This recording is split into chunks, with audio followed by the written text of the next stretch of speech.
The Bronx during the early 1960s and 70s looked like a war zone. All the buildings were burnt down and shooting galleries plagued the city. Hope was lost for many, but George and his crew would beat the odds and become Bronx Street legends. With poverty and devastation all around, George built an empire that took in a staggering $9 million a year. George had the highest quality dope in the city, and he opened up spots throughout the Bronx and Manhattan. By the time George was able to go to the club and legally buy a drink, he already owned a mall in Puerto Rico, a $30 million mall at that. George had a historic 2-year run which he barely ran out of his teens. He would be one of the first and youngest to be charged with the kingpin statute. This is a story of Boy George Rivera, the Puerto Rican James Bond. George Rivera was born in the Bronx in January of 1968. During this time, George and his family moved all over the Bronx. Before he turned 1, his father left the family to fend for themselves. George had it rough coming up and tried to adjust to his living situation the best way he could. He bumped heads with his mother a lot, causing him to run away multiple times. George slept on park benches and abandoned buildings when he was just 10 years old. He roamed the destitute streets of Hunts Point until his mother had him put in group homes.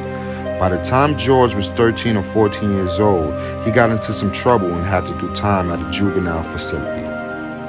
Going through the motions, George met teens from all over the borough that would solidify him locking down the city.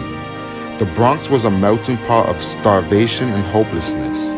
Unemployment was at an all-time high, and this created a haven for the gangs and drug dealers to wreak havoc throughout the city.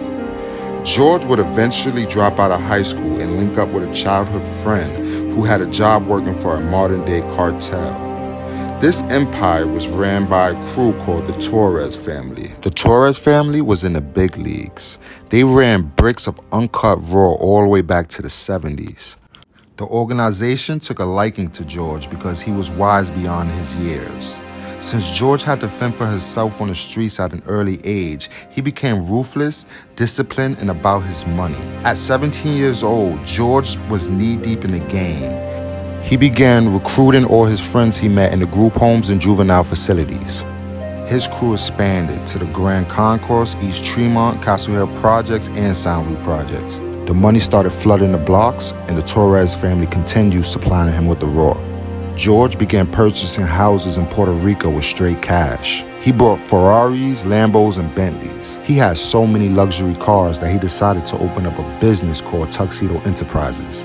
George got the name Puerto Rican James Bond because he loved customizing all his cars. He would have stash boxes in his cars with license plates that flipped on demand. George had a $140,000 black Porsche that had a fully equipped stereo, VCR, color TV, and a hidden gun compartment.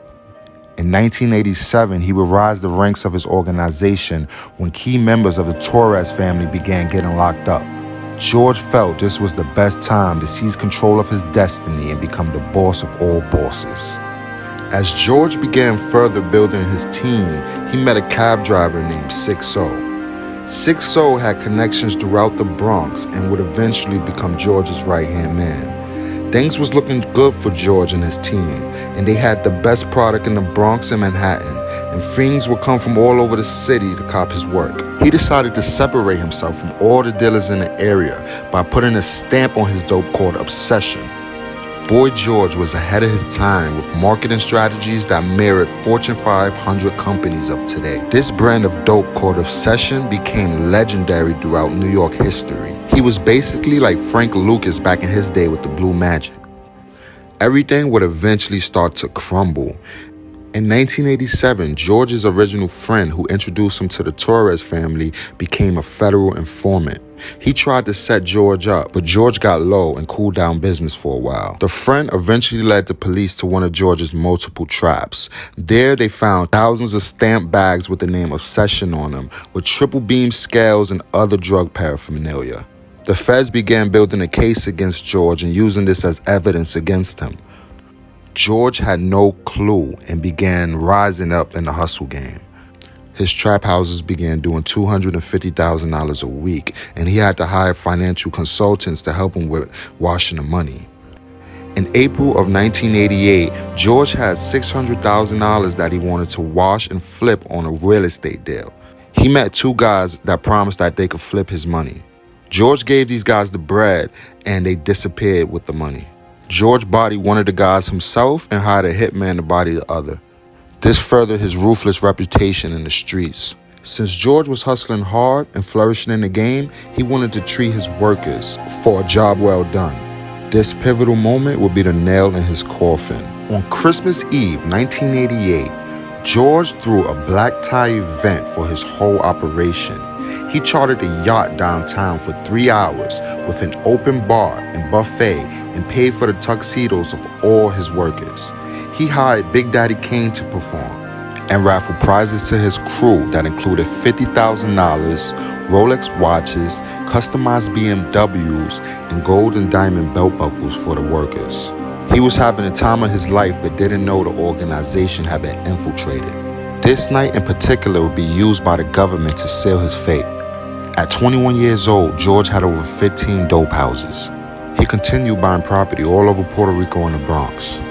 At one of his locations up in the Bronx, police set up surveillance cameras all over the track. They raided the uptown spot and seized 10 bricks of the raw. They found names and ledgers and other incriminating evidence on the crew. Eventually, as George was leaving his crib, the feds came down on him. At his apartment, they found pictures of the party and names and numbers of people who owed George. Many of those who went down with George became radin' to come home. The feds charged George with running the enterprise from 1987 to 1989. In 1991, he was charged with narcotics conspiracy and tax evasion. George was given life without parole. He was just 23 years old.